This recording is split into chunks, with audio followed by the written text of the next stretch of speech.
Hello, I'm Jade, and this is my transition channel if you aren't aware of where you are.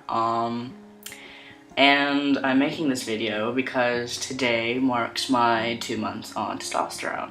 So, some changes before I get into that. This is my very messy dorm room. That's my desk. That is my bed. Oh yeah, right now I don't have a roommate right now. I previously made a voice comparison because I got too excited. I'm gonna be adding that at the end of this video, so I made a list this time. This is not going according to plan. Okay, so veins. I've been getting some very light veins in my hand. You still can't really see them, but they're kind of like popping out. Acne. I'm getting some acne, lots of it actually, but that's to be expected, I guess, when going through puberty. Chin and thigh hair and sideburns. I'm getting lots of chin hair, but it's like getting pretty long. Right here, it's only right here, and it's kind of just started to kind of go back down here, like, and it's not really going anywhere up here. I'm getting just like really long individual hairs right here. And, I'm getting some right here, but it's mostly just here, which you can't really see, but you can definitely feel them. And if you're like talking to me in person, my friends typically point that out to me. Sideburns, I'm getting some, a little bit, tiny. They're like kind of stretching down here, so I'm probably gonna have to start shaving soon, which is exciting. Voice cracking, a lot.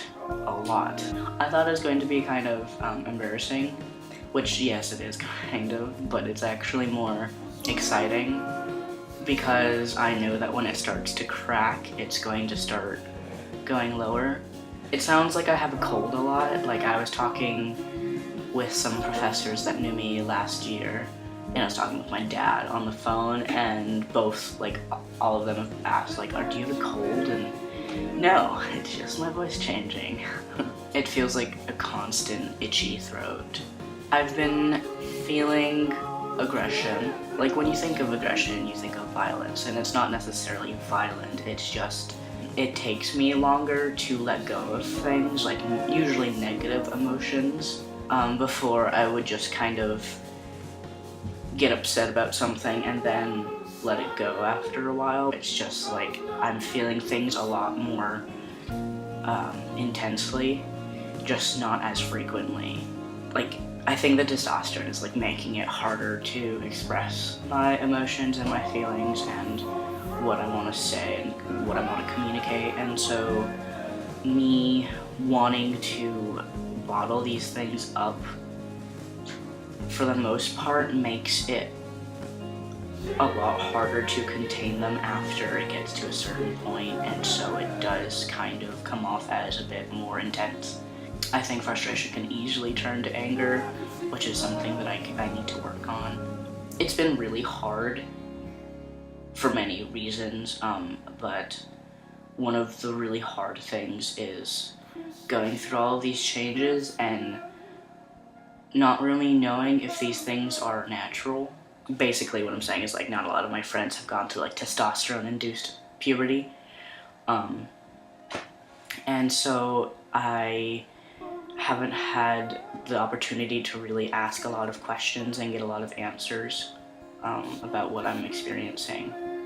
But I recently had the opportunity to ask and talk with one of the guys that I live in the house with, and he was saying how, yeah, it's really natural to get really scared of feeling a really intense emotion and then wanting to run away from it and change the subject, just like don't talk about it, don't want to feel it, don't want to really deal with it actually, which is very uncharacteristic of me, or at least me, like pre-testosterone. I would always want to delve more into what I was feeling and explore how sad I was, rather than ignoring that I was sad.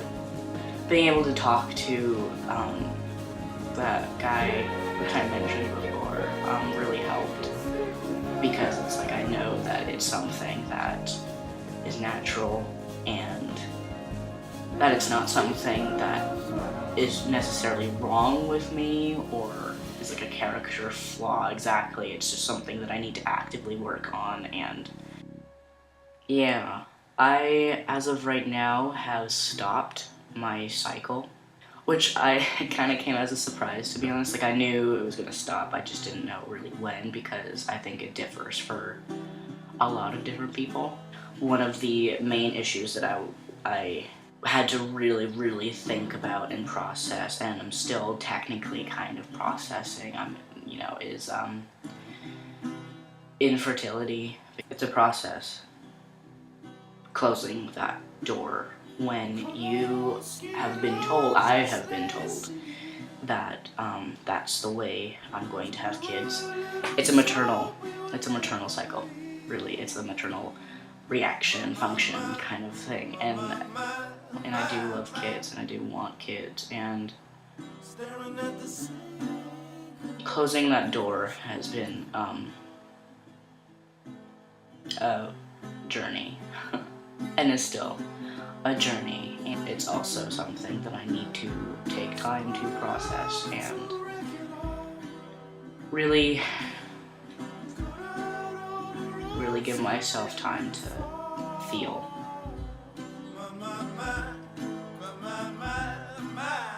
So, yeah, so that was on a more serious note, and on a kind of lighter note is fat redistribution. It's a very subtle thing. The way clothes fall on me kind of now is a lot more flattering in my perspective, in my opinion. I feel like my thighs have kind of thinned out a bit. It's also easier to bind, I think. Like the way my chest looks now, it looks a bit, they really do seem just kind of like fat deposits. Like they don't really have a lot of shape to them anymore. It's just kind of like, why are they there? And it's a bigger question now. It's so much so that if I do touch them without a bind or anything like that, I do get really intensely dysphoric. So I'm not really doing that a lot. I've also noticed a kind of pattern, or like a cycle, excuse the term. Whenever I take my shot, I run hotter than I usually did pre-testosterone, and my face gets like really oily, and I feel like I have a lot of like energy, and like if I don't really displace it with like something active, then I get kind of like anxious energy. I start to get some more acne, and where that acne happened and it starts to clear up, I notice that that's where I start getting facial hair. And that's basically it. Hi. You still up? I am still filming. Jade is a boy. Yeah. And now it's getting worse. Thank you. Okay. This is all rather gay. Curtsy. So those are my friends. Not all of them. I hope to introduce all of them in my videos, because they're a big part of why I felt comfortable enough to really come out and express myself. Thank you for watching, and I hope you have a great month. Today is my 1 week on testosterone, and it is September 4th, 2014, and I am nearly 2 months on testosterone.